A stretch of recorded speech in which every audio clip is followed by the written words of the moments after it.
կարճ, քաղաքական տերմինոլոգիայում չկա խելոք մնալ արտահայտություն կամ գործողություն։ Չեք լսի աշխարհի որևիցե պետություն, որի ղեկավարը կամ Բարձրաստիճան պաշտոնյան իր ժողովրդին կոչ անի խելոք մնալ։ Այսինքն խելոք մնալ բացառապես կիրառվում են մանկապարտեզներում։ Ասեմ, որ նույնիսկ բարձր դասարաններում արդեն իսկ այդ բառը ագրեսիա է առաջացնում, երբ որ բարձր տարիքի երեխաներին, ասել թե պատանիներին, ասում եք խելոք մնացեք, իրենց մոտ հակառակ ռեակցիան է տեղի ունենում, ագրեսիա է ձևավորվում։ Լավ, իսկ ինչու է Հայաստանի Հանրապետության Բարձրաստիճան պաշտոնյաները, սկսած վարչապետից, ազգային ժողովի նախագահից, Տոհ-Սասուն Միքայելյանից, ով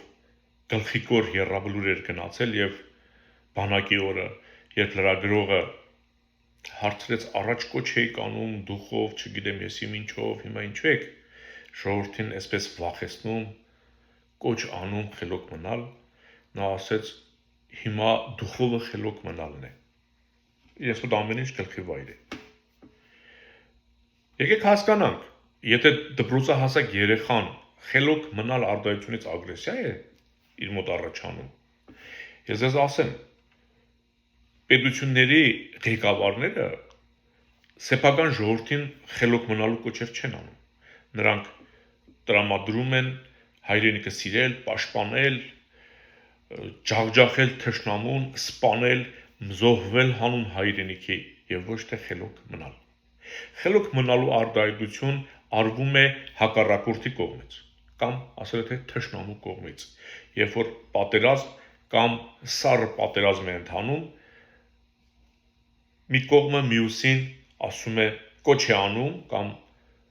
հորդորում է խելոք մնալ։ Ուրեմն հասկանանք, իսկ ինչ է նշանակում խելոք մնալ։ Դա սպառնալիք է։ Երբ որ թշնամիդ քեզ ասում է խելոք մնա, ինքը դրանով քեզ սպառնում է, որ եթե խելոք չմնաս, կհետևի այսինչ գործողությունը։ Ուրեմն հասկանանք այսպես, եթե սեփական իշխանությունը ժողովրդին ասում է խելոք մնա, ուրեմն ինքը սպառնում է քեզ։ Սեփական ժողովրդին սպառնում է թշնամու լեզվով։ Ուրեմն ինքը համագործակցում է թշնամու հետ, որովհետև թշնամին էլ անգամ այս ընտրություններում զգաց, որ իր գործիքը չի կարողացել ռևանշի օջախները զրոյացնել, մարել։ Եվ մեզ խելոք մնալու կոչ են անում, որովհետև մեզանից վախենում են։ Չեն կարողացել բոլորից դարձնել խելոք։ Հիմա հասկանում եք, նիկոլականներ, թե ես ինչու եմ ձեզ տկար անվանում, որովհետև խելոք մնալու կոչը դուք ընդունել եք։ Իսկ չափահաս մարդը դրանից պետք է դառնա ագրեսիվ եւ ինքնապաշտպանվի եւ ֆիզիկապես եւ բարոյապես։ Խելոք մնալ նշանակում է ենթարկվել թշնամուն։ Իսկ Նժդեհն ասեց. ես չենթարկվեցի ու հաղթեցի։ Եղեք նժդեհական։